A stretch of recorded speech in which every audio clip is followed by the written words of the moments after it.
Thank you for tuning in to today's episode of the Breaking Changes podcast. I'm your host and chief evangelist for Postman, Ken Lane. With Breaking Changes, we explore topics from the world of APIs, but through the lens of business and engineering leadership. Joining me today, we have Douglas Gubert, tech lead at Rocket.Chat. Douglas reminded me of the diverse types of APIs that exist out there, sharing Rocket.Chat's approach to extending their open source messaging solution. And they left me thinking about what really matters to our API consumers when it comes to the APIs that we deliver.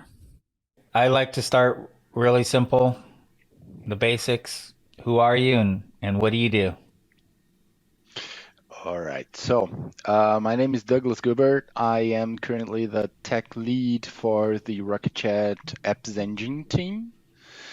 And we are working on the framework, the plugin framework for Rocket.Chat. I've been in the industry for like the past 10 years already, doing web development and going from websites, e-commerce, this kind of stuff. And 3 years ago, I landed on Rocket.Chat to work primarily with like backend services and working on this kind of like more like a framework, really, like for other people to build upon. It's been a very exciting journey so far. Yeah, it's a interesting journey and approach. What stood out to me is I would say it's there's a little more to Rocket.Chat than I think with other commercial services. So how would you describe how Rocket.Chat's different in what you do than what we can find with other chat bot automation kind of services? Sure. So Rocket.Chat, we are an open source chat platform. And so what we differ from others, and mostly like these big players like Slack and Teams, Microsoft Teams, is really like the possibility for our customers, our users, to deploy as a self-service, right? So inside their own infrastructure, controlling all the data, whatever comes in the network, whatever goes out of the network. And this data sovereignty is something that is really like our core preoccupation, let's say, recently, like something that we are focusing on in order to, give back the control to the communities or companies or whoever is running their chat platform. Given that like chatting, and it's something that is so sensitive to a team that is working together, right? So we really don't want to risk that being accessible outside of this application or outside of the scope of our teams. So this is really like our big focus for now. Yeah, I mean, so data sovereignty is, I think, an increasingly important phrase for a lot of folks, whether it's if you're in Germany, if you're in Canada, UK. Yes. Well, there's a lot more. But you said control, and so in that context, it's control over my data, control over my conversations, what we're talking about. But you're also it's open source, so it's openly licensed. We can run it on prem, another level of control. But then you also talked about kind of the scaffolding and framework to customize it and make it your own. So that would be Exactly. another level of control, would you say? Exactly. This is it kind of like goes with the like the idea of making your custom workflows. So like for the framework, we have mostly not mostly, but we have like two main ideas that we can leverage or enable with the framework. The first one is empowering companies or whoever is using Rocket.Chat to really develop a plugin, what we call a Rocket.Chat app, that extends the capabilities of the server or of chat to match their own workflow, right? So you will most likely be working with other platforms, and you most likely be talking about the progress that you see in other platforms in Rocket.Chat. So what we want to do is make it easier for you to add a bot, or not even maybe not even a bot, but more something more automated, like directly into the server, like responding to file uploads, responding to specific messages, content. It's not managing. I forget. I missed the word, but it's like when you're like kind of like controlling what kind of content. This is important for community. It's just content that is not safe for work to be shared. And this is like something that you can do now without having to dive deep into the Rocket.Chat code base, right? And then having to make a custom server, custom code that will get out of sync with our code base on our open source code base. And this is like really about making it simple to really customize and see the tool working inside your workflow much more smoothly. So this is the first thing. The second one is really the using our marketplace to distribute apps, these plugins, to the wider community. So we have, for instance, some apps that are for integrate with Giphy or integrate with Tenor or other like other services like this to enhance your experience with slash commands, being able to make it easier to share GIFs, or making it easier to integrate with Atlassian products is something that we have apps for that too. So it enables our community to use their own creativity to expand the experience that the other people can have, and distribute this either for free or in a paid subscription or a model, and to reach the wider community that we have. Like, I think last I checked, it was like 10 million servers at least deployed as of for currently. So yeah, those are the two main focus we have on the project. Yeah, what caught my attention is, we had a brainstorming conversation after we first met, and I'm always looking for the API story. And I mean, one, I would say you have all the characteristics of an API, but you chose deliberately for a high performant, in memory, plug-in approach to extending the platform. But for me, the actual API story here is that how you approach that, but also the fact that I can now connect with a third-party API to augment and add some capabilities to Rocket.Chat. So for me, it was a multi-dimensional API story that I found pretty interesting. Yeah, it definitely like it's one of the most unique projects I've ever like worked on. So very So interesting why indeed. talk to me a little bit more about the architectural decisions making that went into the plugin framework, because I think your experience and your vision, it seemed like something others can learn from when it comes to maybe not a chat app, but any type of implementation. Because I'm not prescribing like web APIs are the way to do everything. And I think a lot of people think that. I like APIs or any sort of extensibility and standardized approach for how we allow for the extensibility of our applications, our platforms. So can you share a little bit about like why your architectural decisions that went into this? Yeah. So just like you mentioned, we kind of went into a let's say a not very common path when we're idealizing on the framework, which is that we run plugins inside the server, right? And so this is mainly because we wanted our on-premise clients and users, and even like the ones that run air-gapped environments, so Rocket.Chat not communicating over the internet, but only in the private networks. We wanted them to be able to do this approach as well and use the plugins.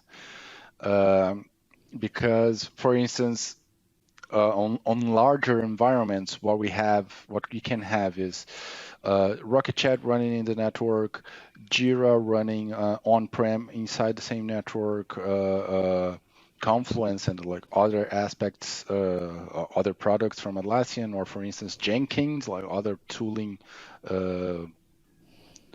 platforms or products that are only like restricted to this scope of like private network. Nothing goes out, and everything is very like, if anything has to go out, is very tightly controlled. And this enables us to do that because we are not making the server send a request to an external web service that is running anywhere in the internet, right? Sending potentially sensitive information, such as messages, such as files, to the outer internet. All of this can be done. We can integrate Rocket.Chat with Jira, with Confluence, with Jenkins inside the same network via the app inside running inside the memory and the runtime of the server. This does come with a lot of different challenges, but we saw it as a really powerful way for us to expand on the current experience for the product, right? Yeah, I mean, I think the dimensions of control we talked about earlier, I think really speak to that, and it's an interesting, for me, view of the API landscape because I mean, operating on the web is very beneficial in a lot of ways. There's a lot of collaboration in real time, but in today's world, I mean, that's not always what you need to be doing, and you want that level of control locally. You want to have the flexibility of extending it and getting people doing what they want to do, but that full tight control over what the network means is really important for a lot of companies. So when it comes to performance, what other considerations, like what protocols, what does Rocket.Chat use when it comes to a communication protocol?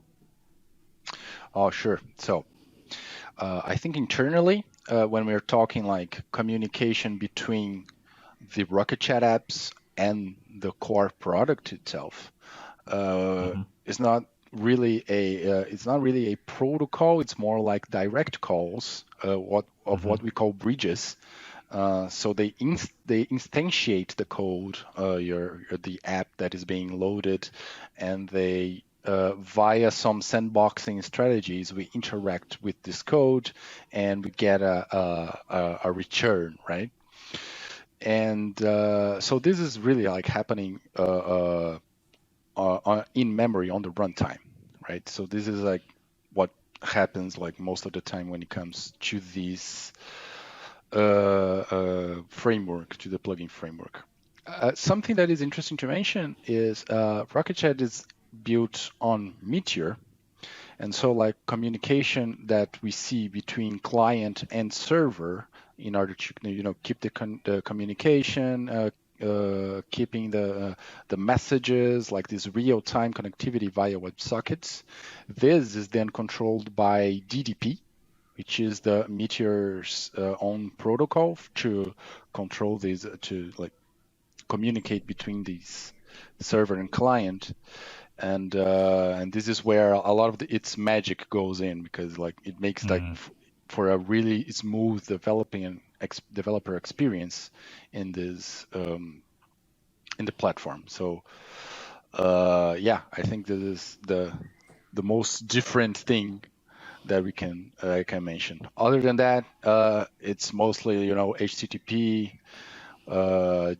requests, sending JSON data all over the world whenever we want to communicate with Hmm. others.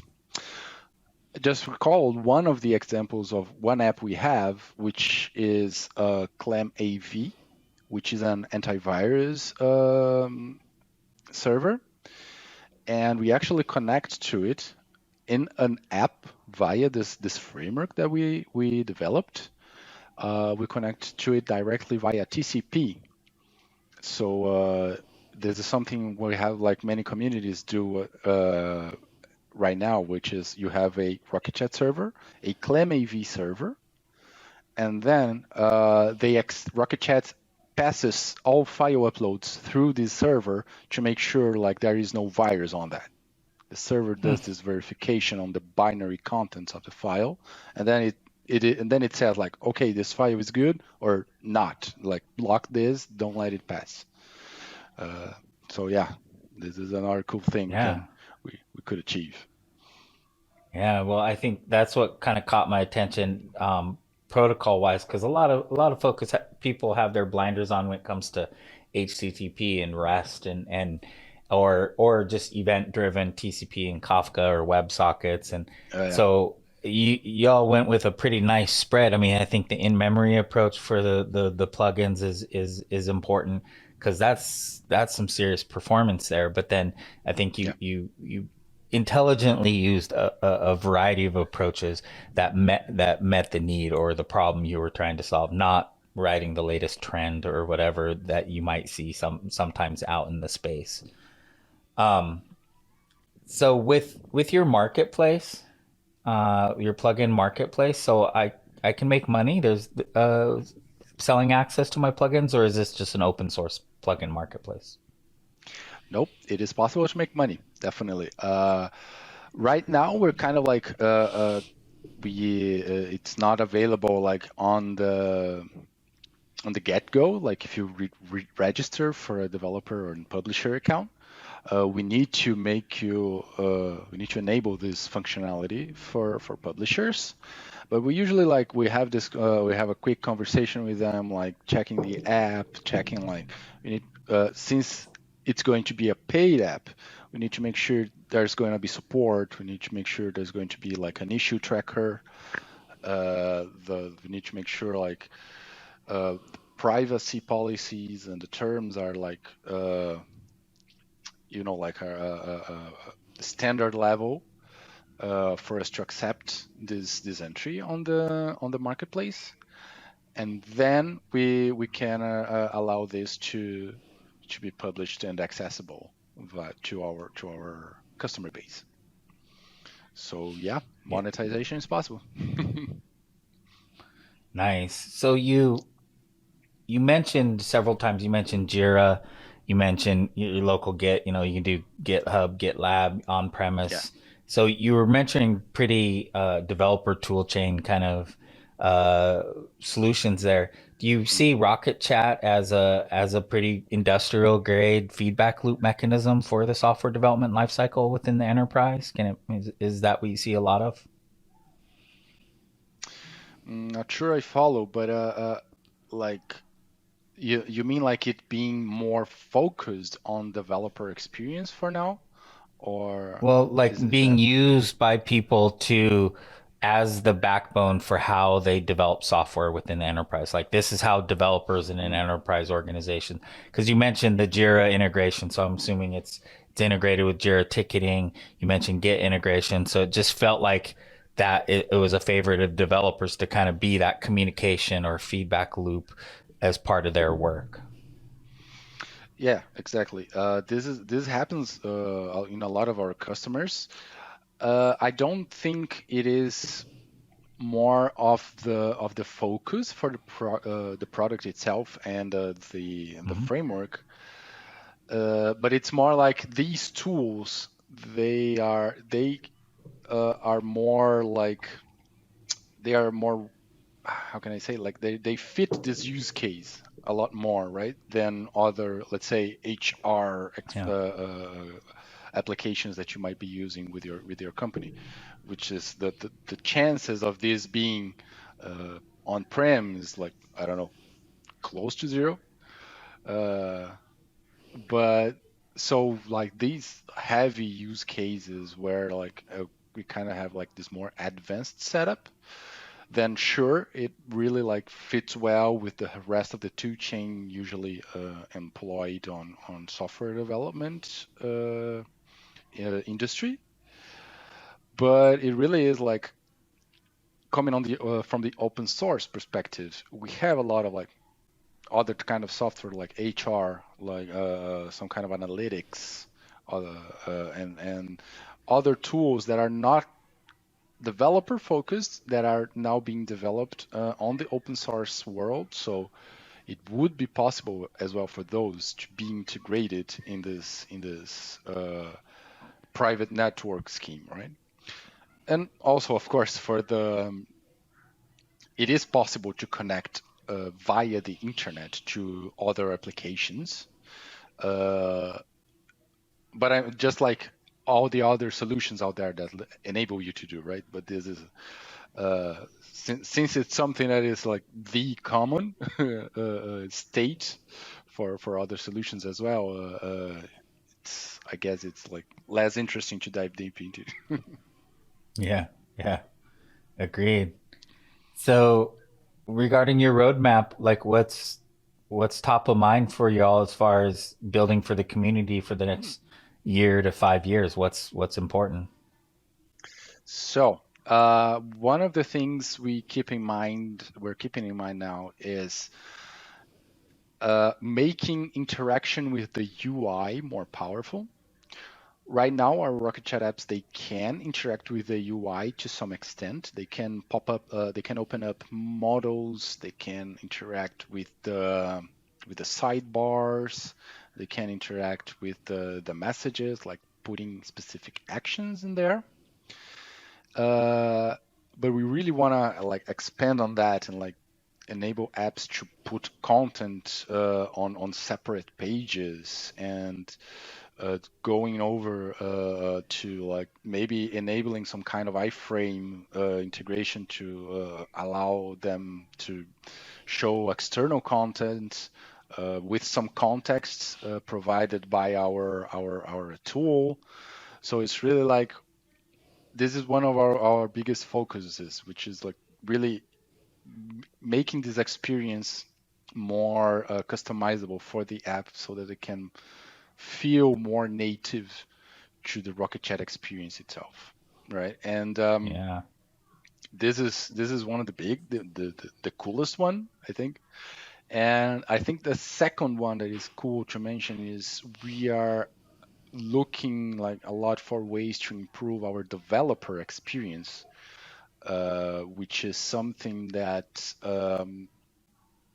it's really important to us. Like not only do the community developers work with our framework to make the apps and extend the functionalities, but we also do that with some of our own apps that we publish. And yeah, we're always looking into ways to make our lives easier on that front. So, for instance, we have a CLI tool that scaffolds out your app, the first app structure that you need, and it scaffolds out other components that you might need. So, if you want your app to have a slash command, you can scaffold that out. You can generate the boilerplate via our CLI and then customize the file later on to your needs. But having this, it scaffolds out two-way structure. Of course, you're able to customize that, but we have like our recommendation on how to do it, and this is like I felt personally on other projects, like starting a project with no structure, like you don't know the best practices or the how to approach that, it can sometimes be a blocker.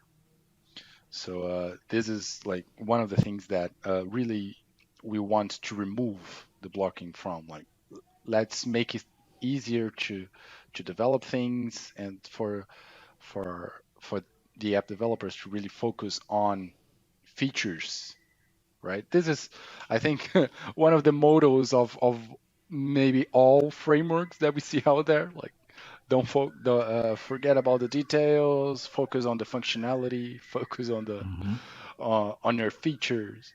And it really, like, we really feel it now that we're working on our framework ourselves, right? So yeah. Yeah, that's a huge one too, because that's like the foundation for the vocabulary that they're going to use in the application, and how they're going to communicate, and the automation around that. So getting that right and not getting frustrated out of the gate is going to pay off big time down the road. Definitely. Yeah. Yeah. So where do you go? Where do you go to stay up to speed on the latest tech in the space? How do you keep your knowledge fresh? Oh, this is a good one. I actually I subscribe to a newsletter from X Team company. Not Mm-hmm. sure you heard about it. And No. yeah, they're outsourcing company. They have like a lot of developers, but like the thing is that they in their newsletter they share a lot of articles on things that they have found during the whole team. Like, I don't know, like, hundreds of developers, like, they found out and they want to highlight. It's a weekly newsletter, and it has been like a very good source for me to like keep up with what's coming out new in the environment. I think like the latest thing I stumbled upon because of this newsletter was it is a new framework for Node.js, which is Redwood. Sounds Mm-hmm. cool. I'm checking it out. Like, we're always like checking out different frameworks to get inspired. Like, okay, how do they solve this problem? How can we adapt it, bring it to the apps engine framework so that we can make cooler stuff and etc. So this has been a very important partner, I gotta say, on that front. Yeah, no, that's exactly the type of sources I'm looking for. It's a regular question I ask folks because I'm always just intrigued by how we all get our knowledge, and then sharing that among other folks. It makes it even more powerful. One last question for you. What's your cat's name that we saw in the back there for a little bit? Her name is Ellie. Ellie. Ellie, yeah. I'm all. Inspired by Pocoyo. Ah, It's a kid's nice. cartoon. Yeah, yeah. Well, I'm always fascinated by people's animals, especially in this COVID age that we live in, or I wouldn't even say COVID anymore, but virtual Zoom based age we live in. Everyone's animals Yeah. coming in and out of the screen is a common one. So, well, I appreciate talking with you today. I really enjoyed learning about what you've all built. I think it's pretty fascinating. Look at not just open source, but the extensibility of it, all the thought you all are putting into your developer experience. I think is just a good lesson to think about and learn from. So, I mean, like your newsletter, I mean, I think that hopefully this podcast for other folks helps them think through some interesting concepts. I appreciate you coming and sharing. Yeah, thanks for having me. Thanks again to Douglas for stopping by. You can find more on him on LinkedIn, and you can visit Rocket.Chat at Rocket.Chat. You can subscribe to the Breaking Changes podcast at postman.com/events/breaking-changes. I'm your host, Kin Lane, and until next time, cheers.